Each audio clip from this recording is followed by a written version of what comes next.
اللهم سامحني على كل صلاة تركتها وكل صلاة أخرتها عن وقتها وعلى كل صلاة لم أؤدها كما يجب.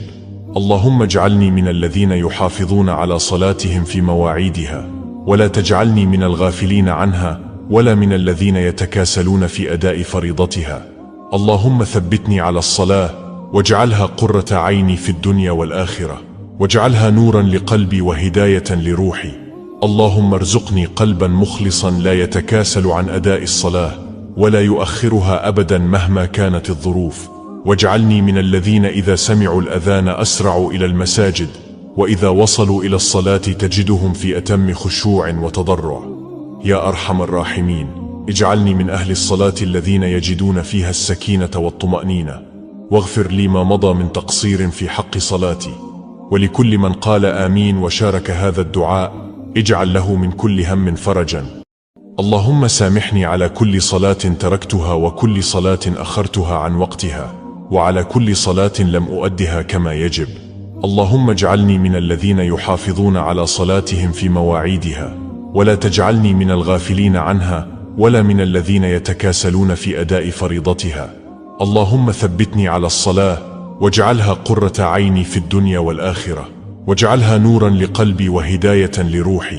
اللهم ارزقني قلبا مخلصا لا يتكاسل عن أداء الصلاة ولا يؤخرها أبدا مهما كانت الظروف، واجعلني من الذين إذا سمعوا الأذان أسرعوا إلى المساجد وإذا وصلوا إلى الصلاة تجدهم في أتم خشوع وتضرع. يا أرحم الراحمين، اجعلني من أهل الصلاة الذين يجدون فيها السكينة والطمأنينة، واغفر لي ما مضى من تقصير في حق صلاتي. ولكل من قال آمين وشارك هذا الدعاء اجعل له من كل هم فرجا. اللهم سامحني على كل صلاة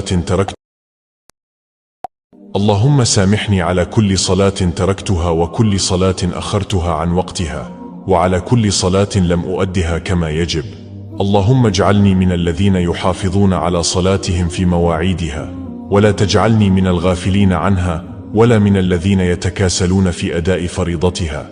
اللهم ثبتني على الصلاة واجعلها قرة عيني في الدنيا والآخرة واجعلها نورا لقلبي وهداية لروحي. اللهم ارزقني قلبا مخلصا لا يتكاسل عن أداء الصلاة ولا يؤخرها أبدا مهما كانت الظروف، واجعلني من الذين إذا سمعوا الأذان أسرعوا إلى المساجد وإذا وصلوا إلى الصلاة تجدهم في أتم خشوع وتضرع.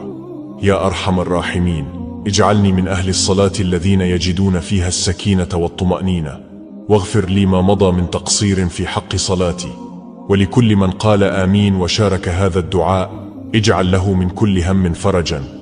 اللهم سامحني على كل صلاة تركتها وكل صلاة أخرتها عن وقتها وعلى كل صلاة لم أؤدها كما يجب.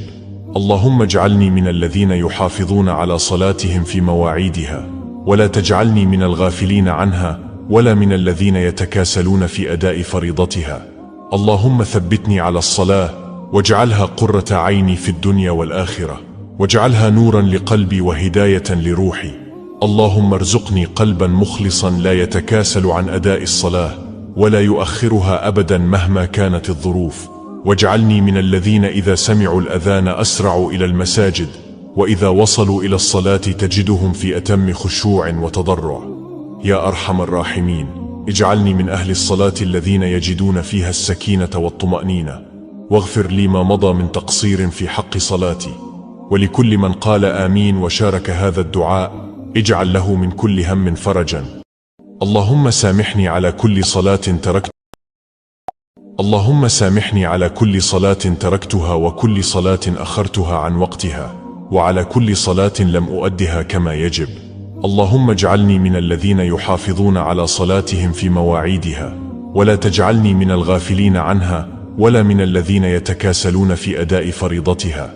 اللهم ثبتني على الصلاة واجعلها قرة عيني في الدنيا والآخرة واجعلها نورا لقلبي وهداية لروحي. اللهم ارزقني قلبا مخلصا لا يتكاسل عن أداء الصلاة ولا يؤخرها أبدا مهما كانت الظروف، واجعلني من الذين إذا سمعوا الأذان أسرعوا إلى المساجد وإذا وصلوا إلى الصلاة تجدهم في أتم خشوع وتضرع. يا أرحم الراحمين، اجعلني من أهل الصلاة الذين يجدون فيها السكينة والطمأنينة، واغفر لي ما مضى من تقصير في حق صلاتي. ولكل من قال آمين وشارك هذا الدعاء اجعل له من كل هم فرجا. اللهم سامحني على كل صلاة تركتها وكل صلاة أخرتها عن وقتها، وعلى كل صلاة لم أؤدها كما يجب. اللهم اجعلني من الذين يحافظون على صلاتهم في مواعيدها، ولا تجعلني من الغافلين عنها ولا من الذين يتكاسلون في أداء فريضتها. اللهم ثبتني على الصلاة واجعلها قرة عيني في الدنيا والآخرة، واجعلها نورا لقلبي وهداية لروحي. اللهم ارزقني قلبا مخلصا لا يتكاسل عن أداء الصلاة ولا يؤخرها أبدا مهما كانت الظروف، واجعلني من الذين إذا سمعوا الأذان أسرعوا إلى المساجد، وإذا وصلوا إلى الصلاة تجدهم في أتم خشوع وتضرع. يا أرحم الراحمين، اجعلني من أهل الصلاة الذين يجدون فيها السكينة والطمأنينة، واغفر لي ما مضى من تقصير في حق صلاتي. ولكل